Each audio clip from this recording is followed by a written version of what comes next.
My piece that I wrote for the Star over the weekend is called Political Risk. The carefully scripted and choreographed spectacle of the Chinese Communist Party's Congress held every 5 years in Beijing's Great Hall of the People stood in marked contrast to events all over the world. The Communist Party proclaimed life in China is good, every day is like a holiday. The Chinese nation now stands tall and firm in the East, Mr. Xi pronounced in an echo of the September 1949 declaration by Mao Zedong that the Chinese people, comprising 1/4 of humanity, have now stood up.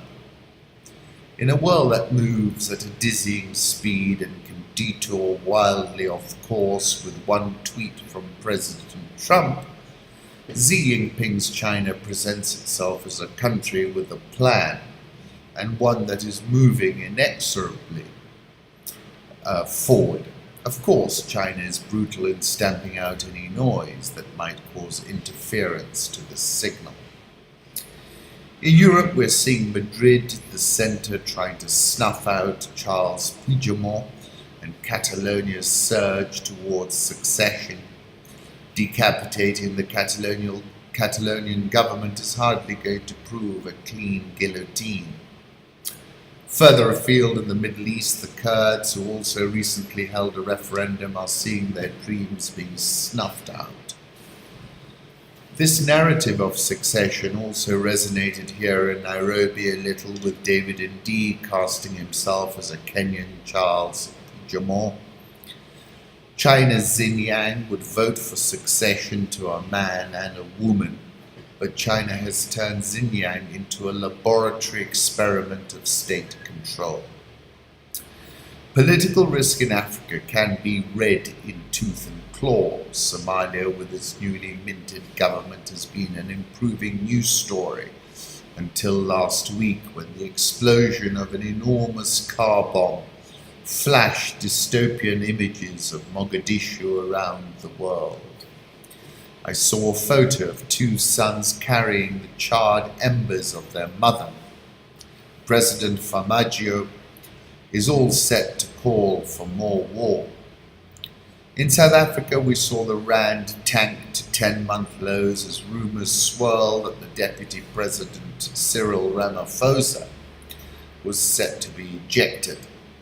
Standard Chartered shuttered the Gupta accounts in 2014, and that will be seen as a badge of honour, unlike McKinsey and KPMG and others who followed the money, even when it stank.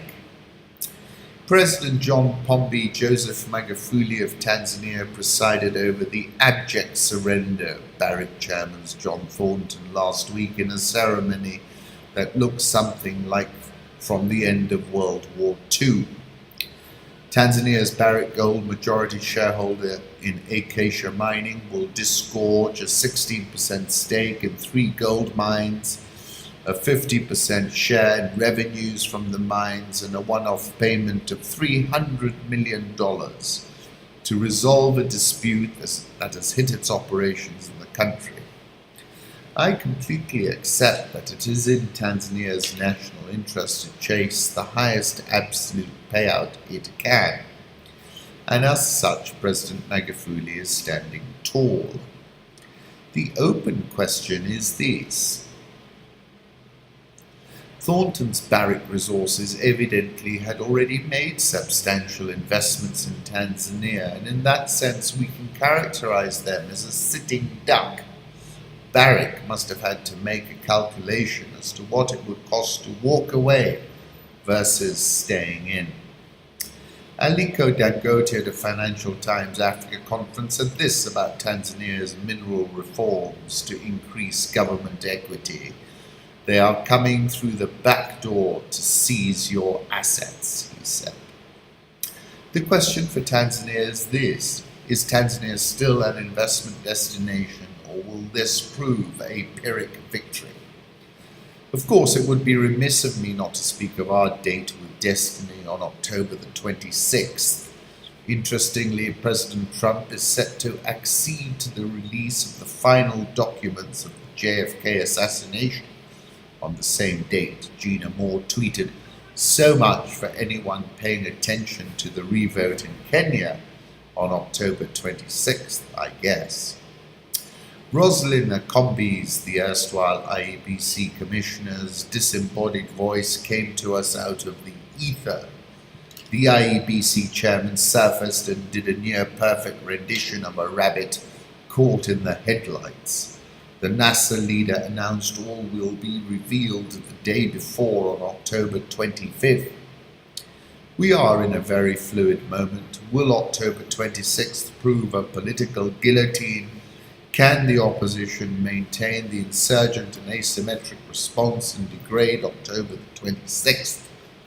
We will discover the answers to these questions soon enough.